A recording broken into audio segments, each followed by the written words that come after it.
个赌吧。赌什么？你家买的冰箱肯定已经踩坑了，信不信？哼，怎么可能？买冰箱认准风冷无霜、双循环、变频1级能效，网上都这么教。你说的这些商家都知道，而且他们还专门拿这个来做文字游戏。比如说变频吧，你也知道变频比定频好，但是你知不知道变频还分双变频和单变频？这么复杂呀？不复杂呀，你就记得选压缩机和风机双变频的会更省电就 OK 了。因为现在市面上呢一般都是压缩机的一个单变频，压缩机制完冷之后它还得有风机把这个冷气运输到冰箱的各个地方。那你这个风机如果它也是变频的，不就更省电了？那双循环不会也分2种吧？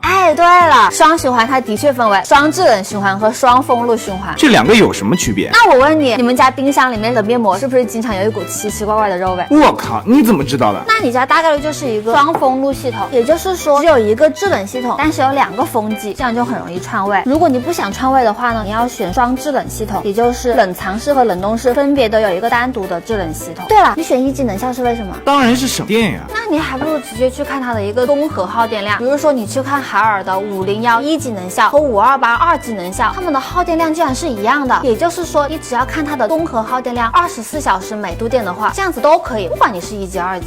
你是不是还没记住？清单给你。甄嬛怎么了？这是谁啊？